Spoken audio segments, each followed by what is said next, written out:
How's it going? Hope you're having a great day, and thank you for checking in. You know Shamar Moore from S.W.A.T, great-looking actor. He's also a director and a producer. Got his start in Young and the Restless.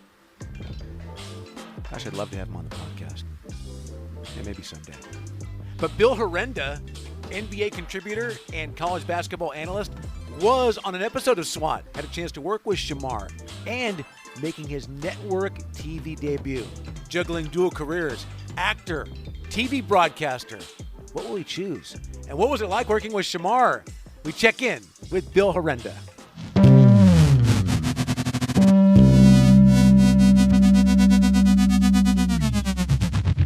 Shoot it down.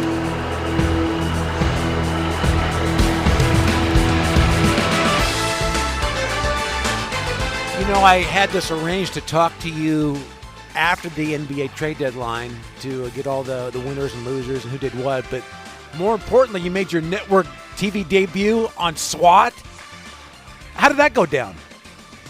You know what, Dave? It was just a serendipitous opportunity, which obviously was terrific. And I just can't say enough about the cast and crew. It was really a terrific experience.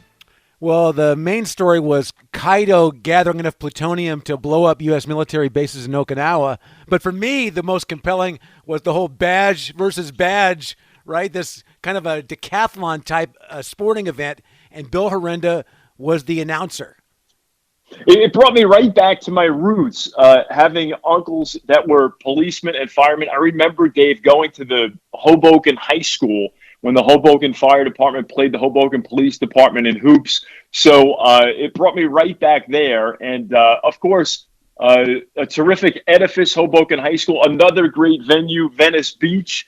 So it really was a lot of fun. And, of course, the NFL guys that were on the episode were tremendous. And it really, James Harrison, Willie McGinnis, and Eric Dickerson, and it really reminded me of working on the Sacramento Kings pre- and post-game show with Bobby Jackson a couple of years ago, because the same habits and qualities that make these people successful in athletics make them successful in front of the camera and successful actors. And just the whole, as you know, being an experienced, of course, professional broadcaster and actor, it's just that team atmosphere, right? The culture. There are just so many parallels. And this was really just a terrifically fun project to be a part of. I thought those three guys were really good. In particular, James Harrison at the end. I thought he was fantastic. Very human, talking about his mom with breast cancer and having the great interaction with the regular cast members of the show.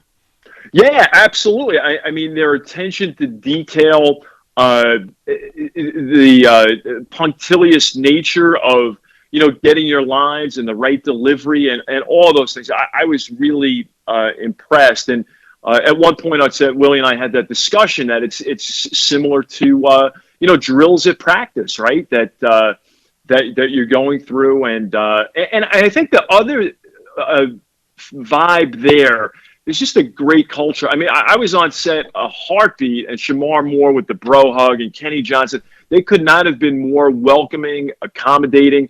And I think there was just a vibe there with the cast, again, the entire cast and crew, and the writers, that everyone's goal is just to have this be the best finished product that we can possibly deliver, with the end game being the audience's best interests at heart. And I think you see that not only when the show is being shot, but also just through the social media engagement before and after the episode airs. So it's just been a really terrific experience. I just have so much respect for everyone involved. What was it like for you being on set? My wife had to ask, hey, ask about Shamar. What was that like? And obviously, she goes back to watching his Young and the Restless days. So what about working with him in a scene? I just, the consummate professional. Really, Shamar is also a producer, and I think he just has so much class and credibility. There's a genuineness about him and an infectious enthusiasm.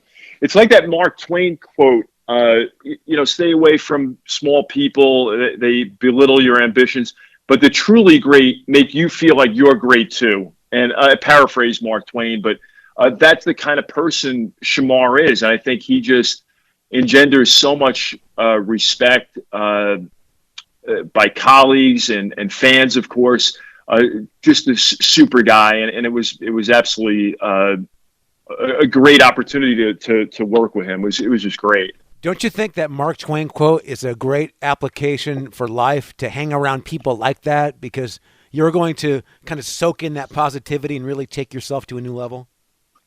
Yeah, absolutely. And I think that's the bar that we all strive for, Dave, to be that positive influence. And, also the other analogy I always make, a basketball one, is that life is about creating, sustaining, and surviving runs. And sometimes it's difficult during, low points to do that. But I couldn't agree more that a lot of it starts just with your thoughts and beliefs. And if you can surround yourself with terrific people, there are just limitless opportunities. And I think that's, again, just kind of the bar that we all strive for, just to be as good as we can be, to be as positive as we can be, and definitely to have those types of teammates, mentors, and coaches. And that's the other thing about being on any set, right? Is just the PAs who are the first to arrive, the last to leave. The director, Maya Varvillo, she was absolutely tremendous, a great coach to me on this particular episode, and to everyone involved. So that's what it takes, right? It takes great ownership, great management, great GM, coaches, scouting, players, skill development, training, the business side of it, right? If we go back to the NBA, for example, it really does take a lot. And I think it's also really important to recognize your role in it, however small that may be, and just to perform as best as you can to contribute and to participate. And every opportunity is truly a blessing. What was it like for you to watch it on television? Was it as good as you thought it was, or better? Well, listen, they are so good at what they do, right? The production folks, and I always feel a little self-conscious watching myself. Like, I rarely watch games and stuff like that. So I just feel a little bit self-conscious. But I thought they did a terrific job. I thought the finished product was terrific. And of course, the ability of all of these actors to deliver their lines, whether it's kind of like we had fun scenes and then the dramatic scenes, you just leave with great respect for their craft, for the craft, and how they're able to perform. Well, for the average member of the audience, apprehending Kaito was huge. But for me, the dramatic moment, who was going to win that arm wrestling competition? And you took it to a new level with your enthusiasm. Quick note before we begin. I've just been told this year's Badge vs. Badge tournament has set a new record in dollars raised for breast cancer prevention partners.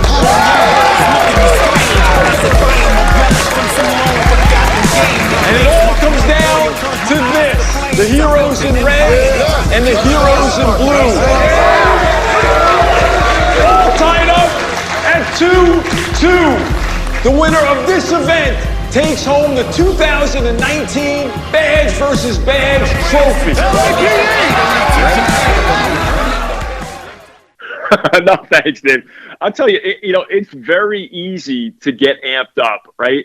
And that particular scene in kind of a CrossFit gym where you live, right? That's your second home, and the crowd involvement, there was just a great vibe, great energy around it. So it was very easy for me to just kind of embrace that atmosphere and try to do justice to the writing and what they were looking for in that scene, and of course the scene in Venice Beach.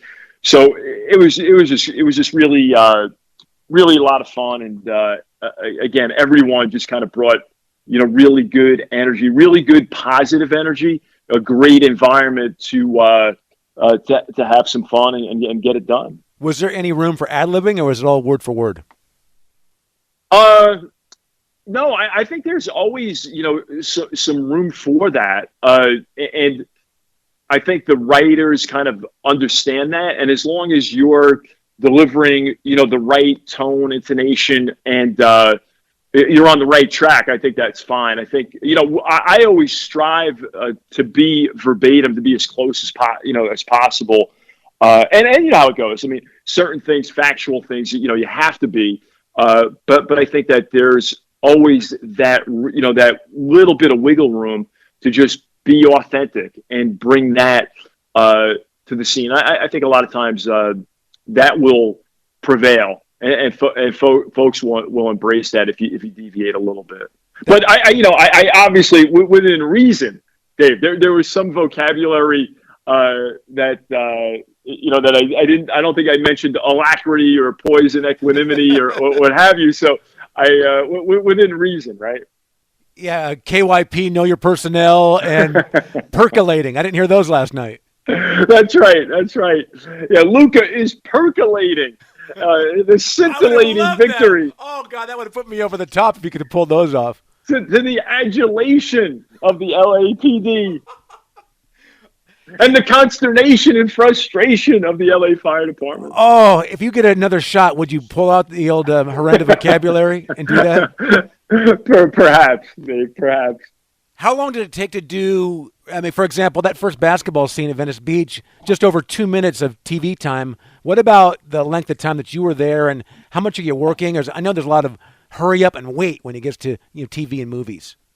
Yeah. And, Oprah Winfrey, right, has that great series with her Masters series, and LL Cool J made that point where, music is kind of more artist dependent, and you can kind of see that and understand that, right? You got to really be, in that zone, right, to produce good music, and that can kind of come and go. Whereas TV, and of course, music, there are a lot of players involved and elements. But TV and movies, definitely, you got to be there. And there are so many moving parts, Dave, as you know, from lighting and camera work and audio and what have you. So the scenario there is, the whole thing was like definitely a full day. And you're right. You have to, I believe, and you hear actors talk about this all the time. You have to stay ready, but there is a lot of waiting around involved, and it's a lot of patience. But it's certainly a labor of love, right? I mean, it's just one of those deals where recognizing how important each element is in it, I think that makes it easy to be patient and to understand that it's all got to come together. And how it goes. Sometimes you just work and take your time and get it right. And it's just one of those deals where it's somewhat unpredictable as to how much time it's going to take or how long it'll be to get it done. But everyone ultimately doesn't matter. You just want to get it right. It was a full day for both scenes, or a full day for each one? Overall, full day. Yeah, that's a lot of work. And you were, mean, it was a small role, but you embraced it, and you brought energy and sizzle, and you could see your inner conflict and turmoil and bringing in your child experience. I could see it all kind of unfold in the character. Oh, yeah. No, thanks, Dave. And I think, it's like anything else, you draw upon your experience. And, in a way, it's just kind of funny, right? I mean, who hasn't, played hoop and kind of, engaged in a little bit of trash talk and so on and so forth. So we had some really good dialogue, right, between, the regular cast members and the game as it was evolving, and as, Willie McGinnis was draining the free throws. So, it was just oodles of fun and a really enjoyable role to play. No doubt about that. You've been dabbling down there for a little while, and we first did a podcast a year or so ago, and you were a golf hand model, and you've done some kind of, some smaller things. Now, do you have the acting bug now? Sure, absolutely. No question about it. I'm in Dave A$AP Rocky's new video. The kids turned out fine. That video just came out. I'm in there for a split second, But that was another really fun project to be a part of. And I've got some other stuff that will come out, and definitely am actively auditioning frequently. My agent is doing a great job. So I really do. And again, I think that there are just so many parallels between the acting and entertainment industry and athletics, and having been a player and doing some coaching, and then of course broadcasting. That I definitely have the bug, and being in Los Angeles, of course, I mean, is just paramount.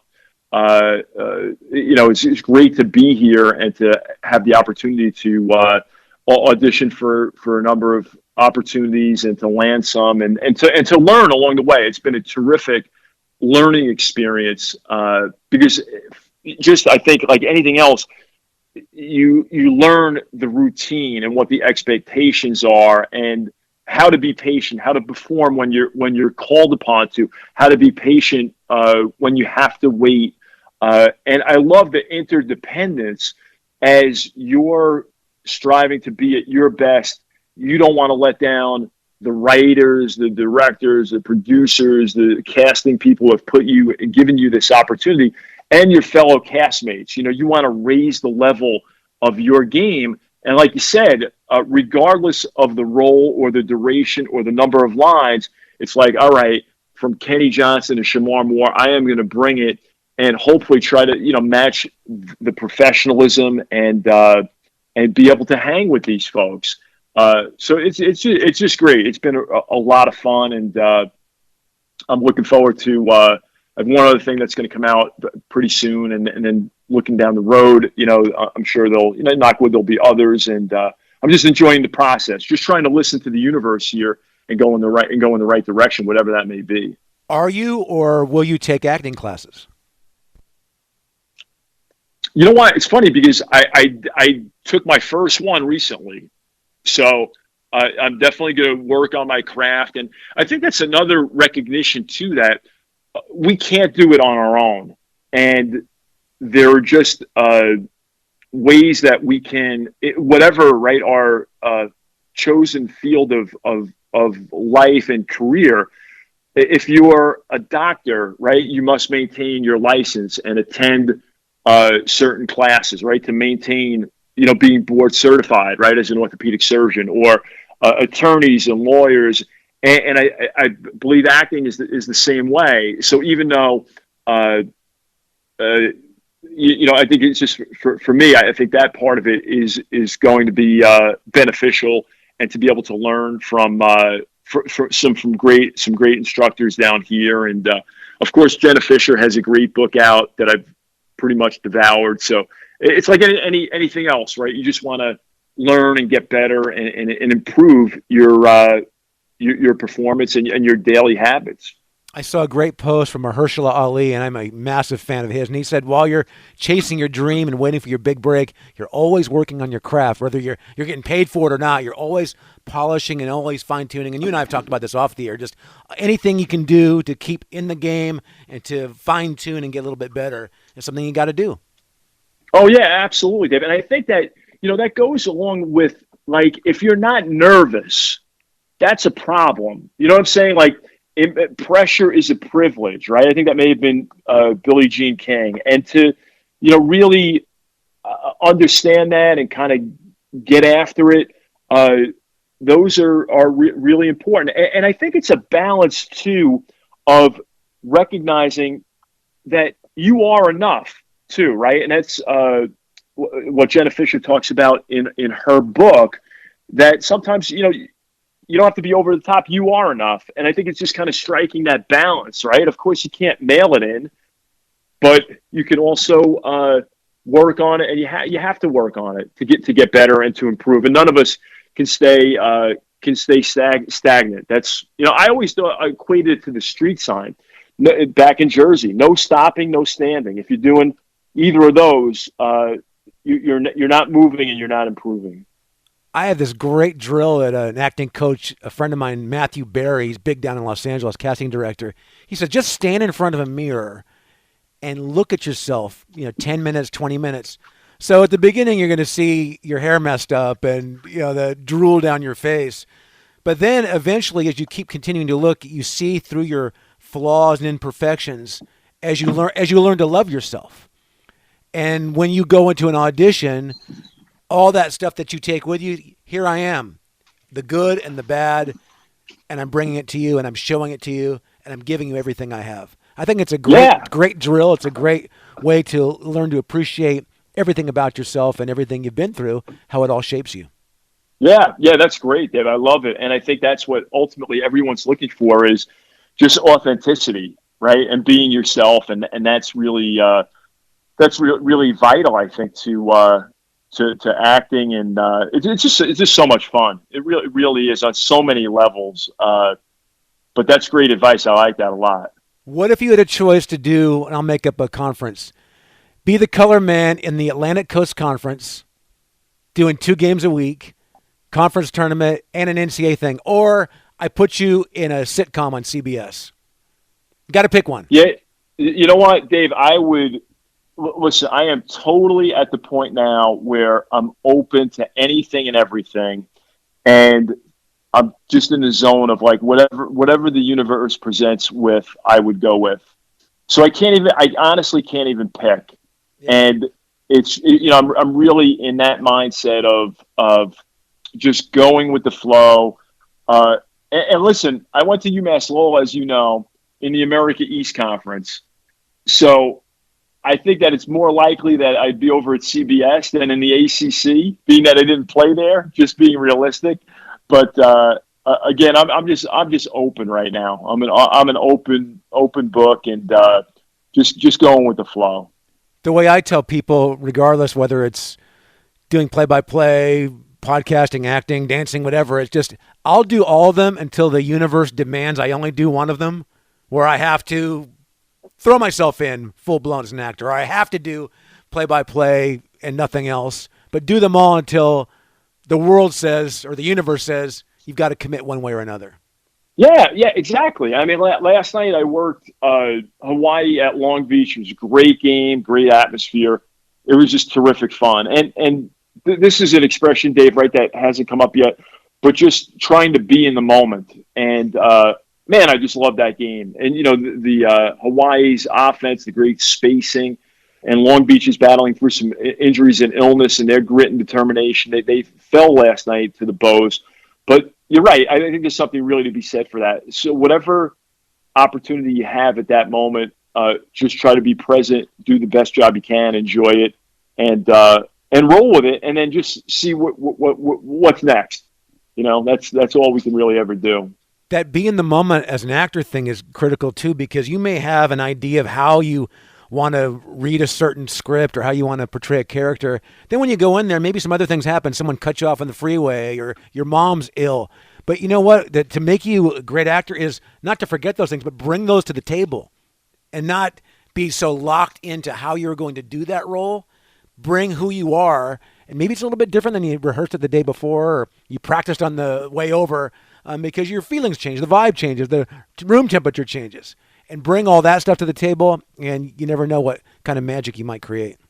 Yeah, exactly. And I think that's vital, just bringing those life experiences. And no, you're absolutely right. What's the goal? What's the objective here for the director and the writers? And you like say your castmates playing off each other could be very different than you anticipate. And I think that's really important, just to be open, to be nimble, to be flexible. And just be a good teammate. Be the type of teammate that you expect or would like to have. And I can certainly say that without a doubt, S.W.A.T, those folks on the cast and crew, just over the top, terrific. We come back to a lot of those team sports analogies, and you're known as a basketball announcer, NBA contributor. So we'll get into a few basketball things, because I think the most interesting stuff we've already talked about, but obligated to talk a little bit of sports since I'm a sports announcer and you're a sports guy too. Most of the interesting deals at the deadline came in the Eastern Conference. Do you feel one team separated itself, whether it be Toronto getting Gasol, Milwaukee with the Mirotic, Philadelphia with the Tobias Harris deal? I don't think so, Dave. I mean, it's kind of funny, right? Maybe the Warriors won the trade deadline by doing nothing, and I think that it's a lot of fun. There's a lot of attention, of course, focused on it, and now we'll shift to the buyout market. But you're right. I think I'd be hard pressed to say did any of those teams separate themselves. And like with Philadelphia, for example, now perhaps they have a solid core in the four, adding Harris into the mix. And now they added a former Big West guy, James Ennis, where they need to bolster their bench, right? I mean, from that standpoint, they lost Bellinelli and Ilyasova over the summer when they were banking on Fultz and free agency. So from that standpoint, maybe Philly has improved. You got to love Mirotic with Milwaukee and his ability to space the floor around Giannis. He'll thrive there, I have no doubt, with Budenholzer. And then Toronto, I think that was a good move for them as well. But, without the benefit of training camp, too, I think sometimes we have to, kind of pump the brakes a little bit on some of these deals. And then I think the other overarching deal here, too, is teams that like the Clippers or the Knicks and the Lakers, right, that are in position to try to attract, some top-tier free agents, as we could have a very robust free agent market, as you know. The Lakers are considered a team that was a loser at the deadline because they went all in on Anthony Davis and got nothing in return. What if you're on that roster? You're one of those kids that was being rumored in a deal, like Alonzo Ball, like Brandon Ingram or Kyle Kuzma. How tough is it to play when you know that they talked about getting rid of you? Yeah, well, this is where you've got to be a professional, Dave. And from a coaching staff perspective, you've got to be able to galvanize these guys now. And also, I think the players, the veterans recognize it, and I think the younger guys are learning it. And they'll have to recognize that, hey, we've got arguably the best player in the world in LeBron, and now we have the opportunity to get into the playoffs. And, you got to take advantage of that. You got to learn as much as you can from playing with players like LeBron and Rondo and JaVale McGee. And you just got to turn the page and accept it and move on. And, Dave, we've gone this far without talking about Hubie Brown, but Hubie Brown was on with Chris Sheridan on a podcast that I highly, highly recommend, like yours, that, he talks about the playoffs, and it's like, whoever wins in the playoffs usually comes down to players 4 through 8. And if you're in that group, for the Lakers, that's going to be a critical group to try to propel them into the playoffs. And, he talks more about the dynamics, too, of, the starters are going to play 32 to 33 minutes in the regular season, but in the playoffs, it'll be 40, 41 minutes. And for the backups, it's 16 minutes in the regular season, it'll go down to 7 to 10 in the playoffs, and how it changes the matchups and what have you. So I think that's where you're looking, I commend the Lakers for not pulling the trigger on a deal that they didn't want to totally leverage their future. And I also commend the Clippers on recognizing that taking a longer-term approach here may be better for them as opposed to taking desperate acts. And I tweeted this out around the trade deadline. Some of the best moves are the ones you never make, but then it's Bill Withers with Grover Washington Jr., that song, Just the Two of Us. Good things come to those who wait, not to those who wait too late. So from that standpoint, you have to kind of decide which camp are you in. Are you a buyer, are you a seller, are you neutral? Where does Davis ultimately end up, in your opinion? Since Boston, I guess, rumored to be willing to throw in Jason Tatum after the season's over, and we don't know what's going to happen with Kyrie Irving. So, Dave, it's interesting because even though he said, he doesn't want to go to Boston or what have you, he didn't like the way they treated Isaiah Thomas, that's probably likely just from the standpoint that they have so many assets. Like if you throw Tatum and Ainge has, it could be as many as 4 first-round draft picks this year, that could be likely. Now, of course, they would be rolling the dice that they can entice him to sign long-term and ultimately stay. So that's the risk that Ainge would be taking on. And the same thing if Irving would be involved in that type of deal, Irving could be like, all right, I'll go, but I'm not going to sign with you long term. So there's risk on both parties. But I think if you look around, you have to have the inclination that Boston, arguably, again, you could argue this point, has the most assets and could could effectively land him after the season. I think if New Orleans could pick, they'd say, hey, we'll shut you down because you're an asset that we need to get a lot in return. Ultimately, he's going to play the season. The rest of the way, Dell Demps issuing a statement saying things about league integrity, et cetera. I think the league told him, hey, you can't sit this guy. How do you think that went down, and how awkward is that for Davis to go back and play when he's going to be ultimately somewhere else?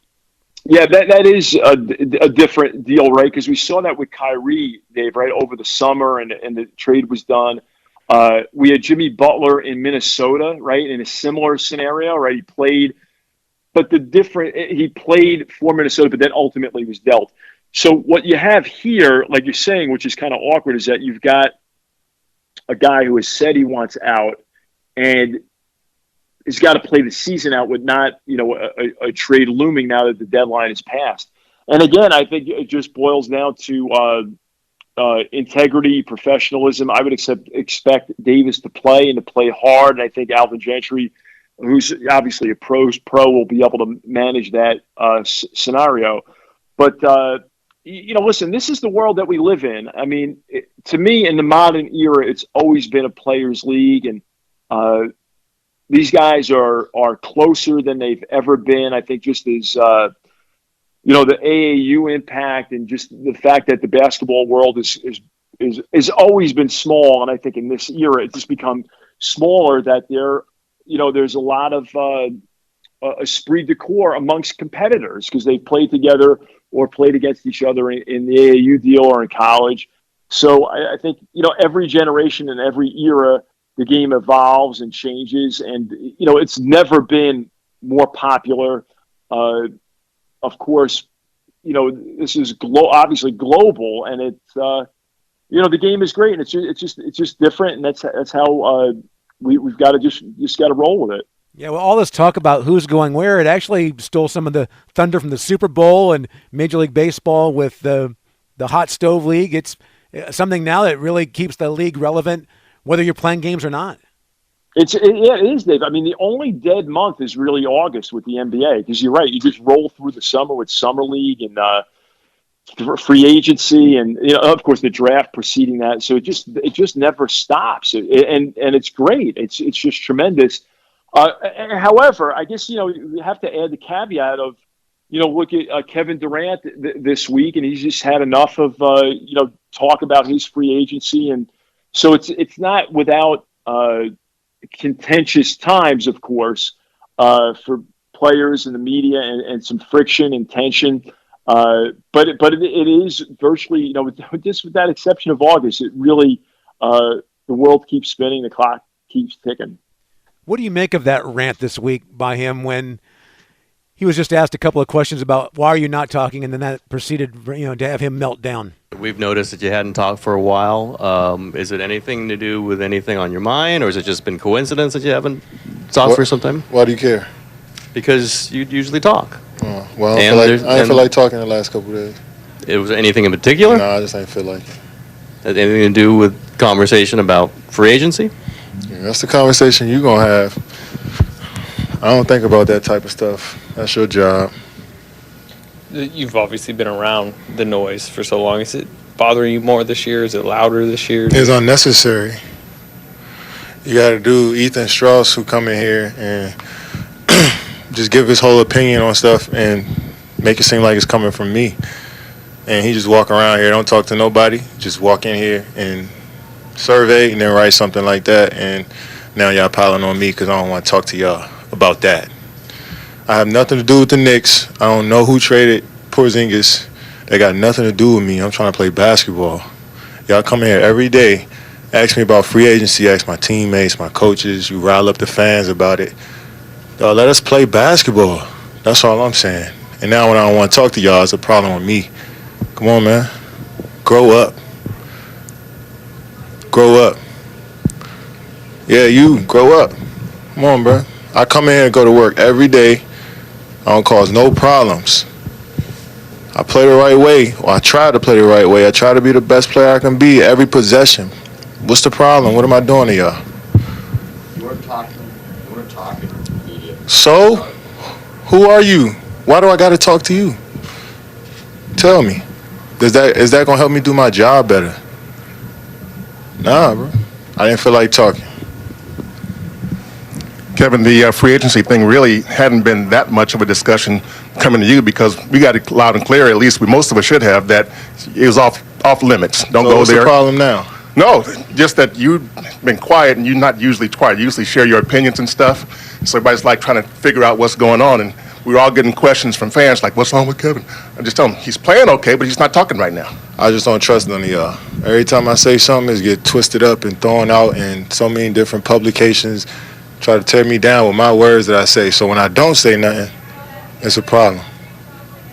I just want to play ball. I want to go to the gym and go home. That's all. Well, you know what, Dave, having, a brother that's in the coaching profession, coaching at FDU back in the Northeast Conference, and many friends, that coach in college ranks and in the NBA, I have a more sympathetic tone for the players and coaches having to answer questions, some of which, and I mean, it is rare, but I think that if the quality of the question is simply to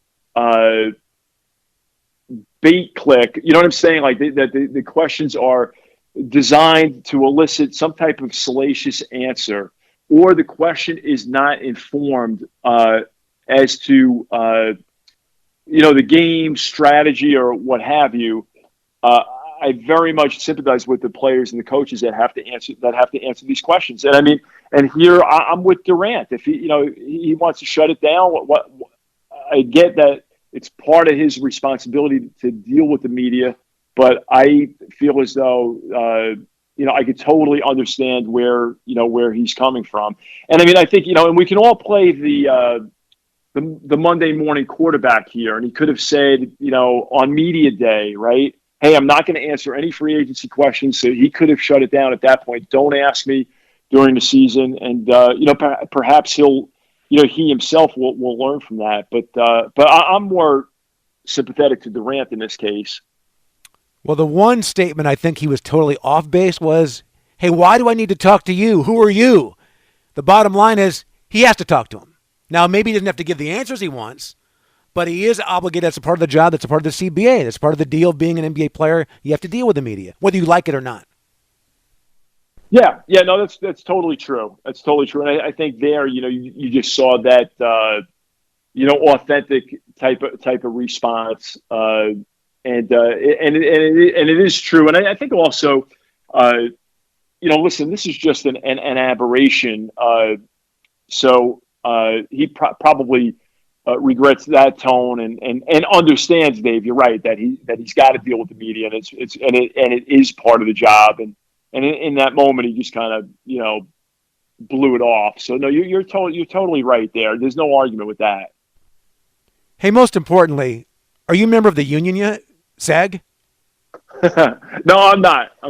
Yeah, you know what, Dave? Look, I would liken this to Paulie from Goodfellas. He said, and I'm in the same camp, I can sit down and have a nice plate of spaghetti and meatballs. I don't know how to run a restaurant. You know what I mean? So like that stuff, I just kind of leave to my agent, and I'm just kind of focused on the spaghetti and meatballs, and not how it's made, and you know what I mean, and how the restaurant runs, and all that stuff.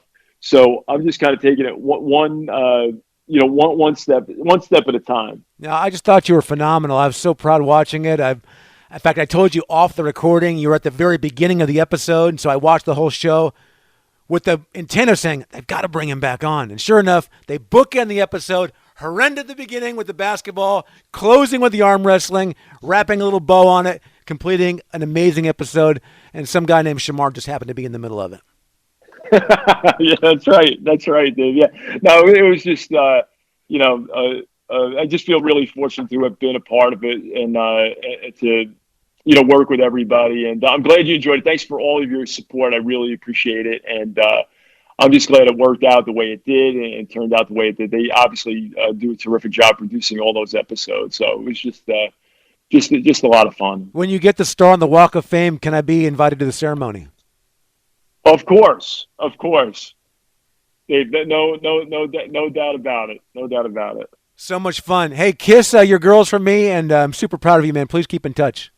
Absolutely, Dave. Thank you so much. Best to your family, and as always, thanks for having me on. Can they stay there? Can they stay there?